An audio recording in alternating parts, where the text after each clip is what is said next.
Hello, this is the Black Heart with lessons in the presentation of Bizarre Magic number 17. I want us to think about the phrase often used by magicians.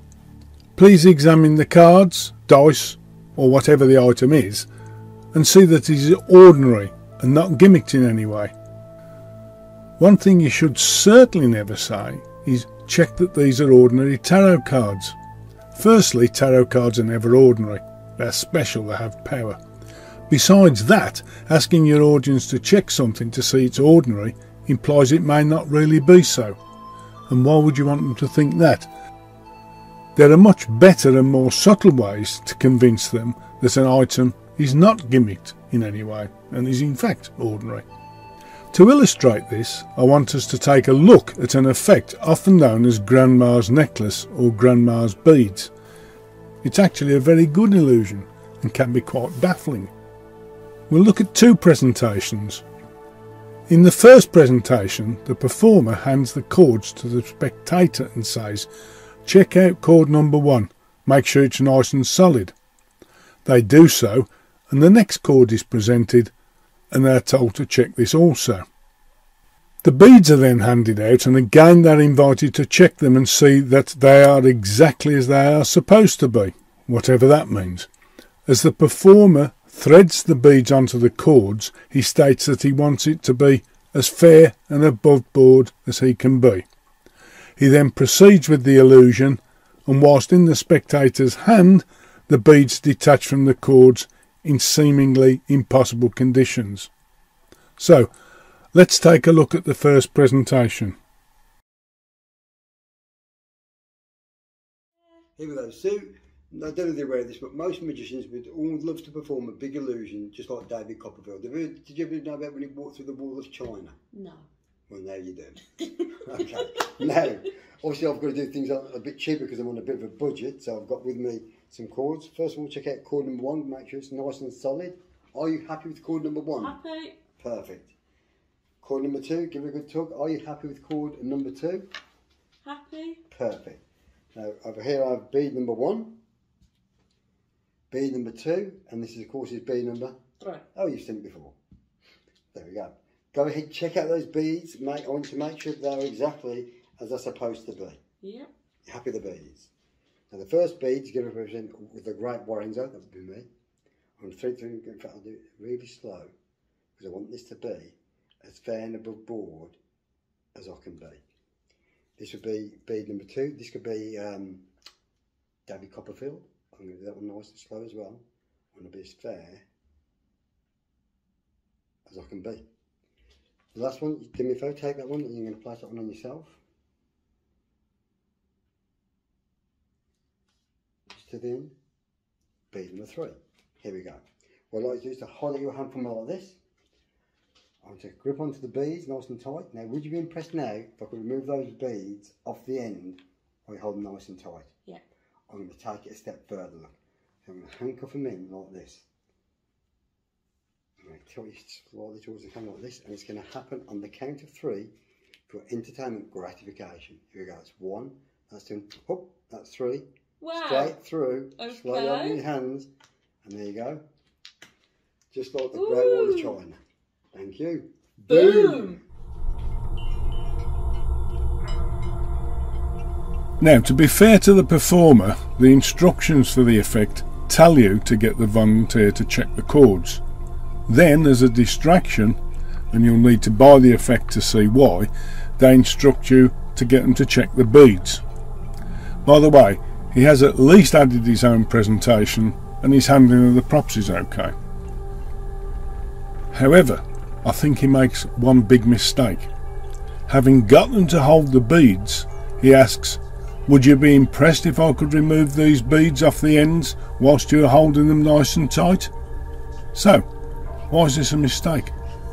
Well, he's just blown the complete finale and the whole point of the effect. He's taken away the surprise.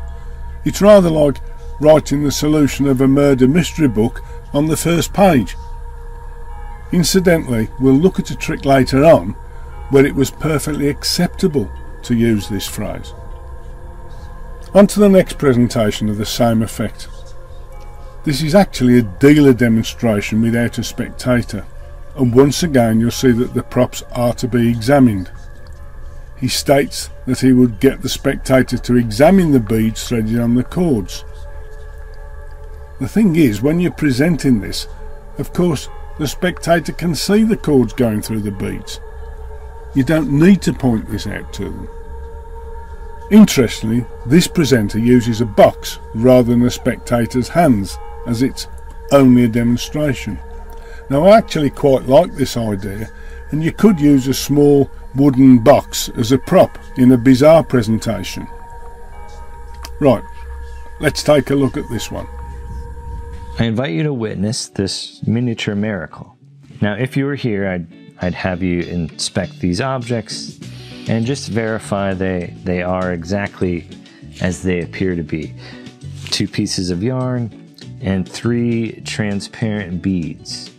Now, interesting story is, it was my grandfather that taught me so much about magic, and during those years I would often notice my grandmother as she watched my grandfather and I spend so much time practicing and learning magic, and she often seemed envious of that time. So this trick was invented by my grandmother in the hopes that she and I could share some magic together. So she begged me to promise never to reveal the secret to my grandfather, and I never did. This was something meant for she and I to share together, and I'm sharing this with you now. Again, if you were here, I'd invite you to inspect this situation. The 2 pieces of yarn are clearly threaded through the beads. You can literally see through the beads and verify that for yourself. Since you are not here, I'll use this box. There's nothing else in the box or anything like that. This will act as your hand. So I would place the beads into your hand, and you would close your hand around those beads. As an added condition, I would tie a single knot around the outside of your hand. But with just the snap of my fingers, the yarn would penetrate your hand, leaving you holding the 3 beads.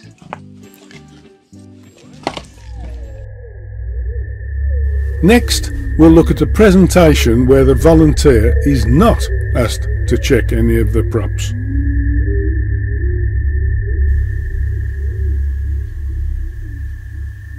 Polynesian belief systems emphasised animism, a perspective in which all things, animate and inanimate, were believed to be endowed to a greater or lesser degree with a sacred supernatural power, and that power, known among Polynesians as mana, could be nullified by various human actions, and many of the region's tapu, prohibitions or taboos, were intended to prevent such behaviours. As is typical of animist cultures, religious concerns permeated all aspects of life. Polynesian chiefs had great mana, so great in fact that in some societies, if a commoner touched the chief's shadow, only that person's death could compensate for the injury to the chief's mana.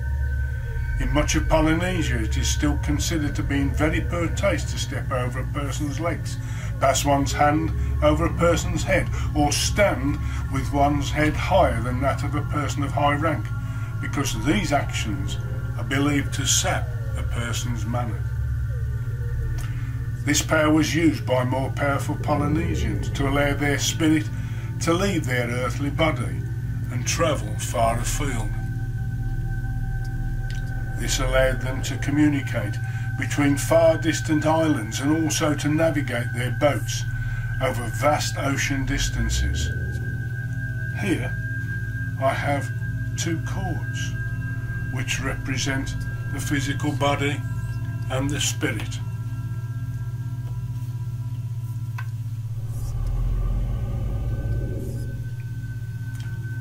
these two manifestations linked together with your conscious mind and your subconscious mind and your unconscious mind, represented by these glass beads.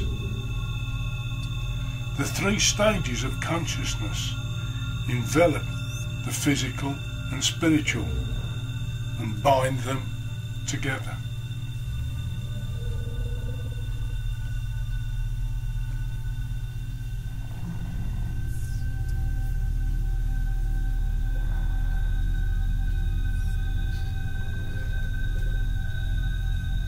First, the conscious mind. Next, the unconscious mind. And now,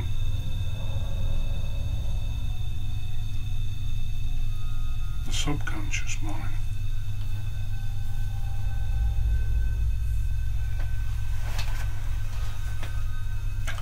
Can you hold your hand there, palm down, please?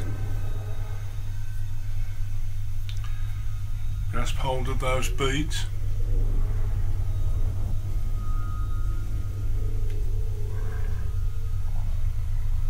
Now the chief would then let go of his consciousness and his spirit would then become free, free to wander free in time and space, free to cross oceans, free to cross times.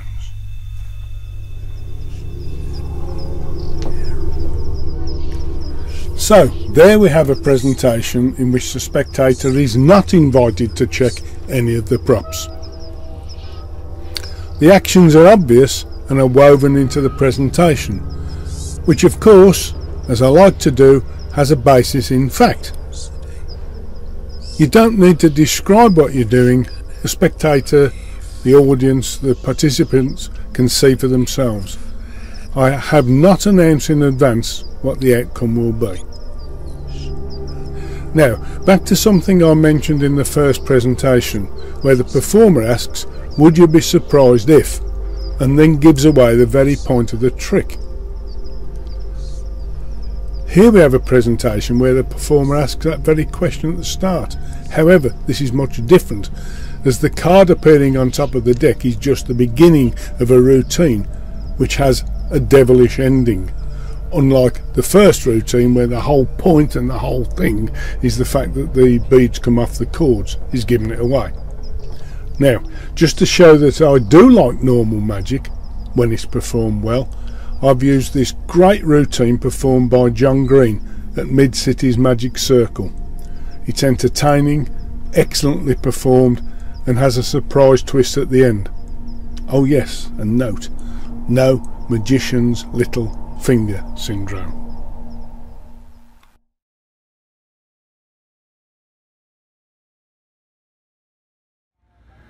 The most amazing card trick in the entire world, otherwise known as the one I know. That's the one I'm going to do. Now is it? I hope you enjoyed it. Okay, I got a little more. Deck of cards, all different, of course. That's how they make them. But I'm going to have someone, anyone in a striped shirt, sir, that's going to be you.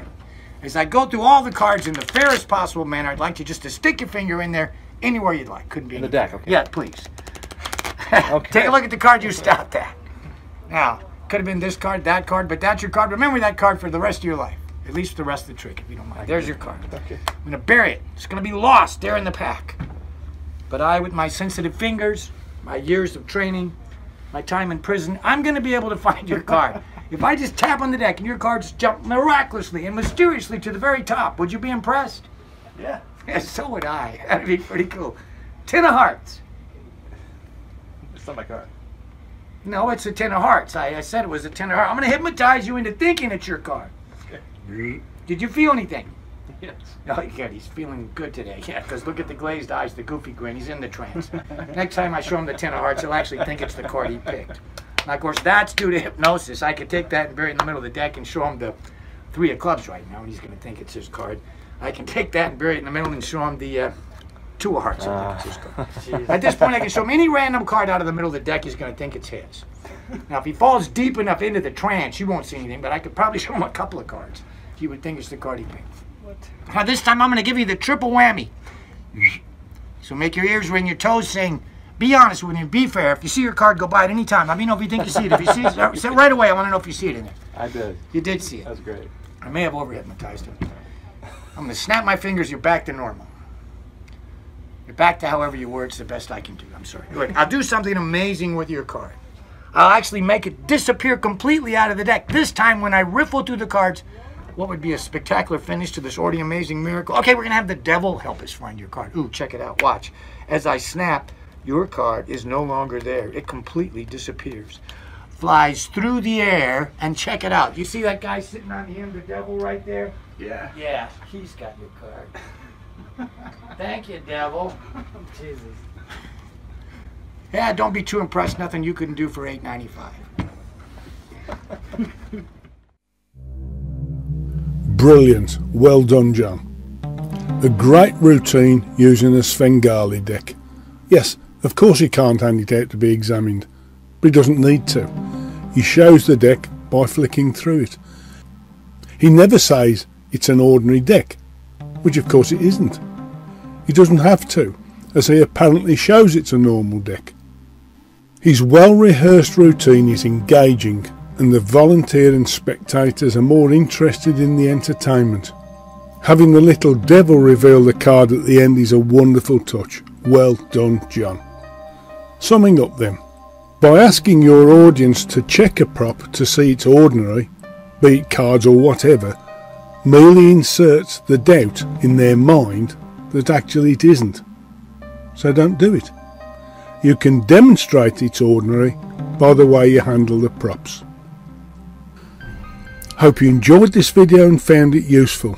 If you did, then please give it a like. And I would love to hear your comments about these routines, so please leave a comment below. This is the Black Heart. Thanks for watching.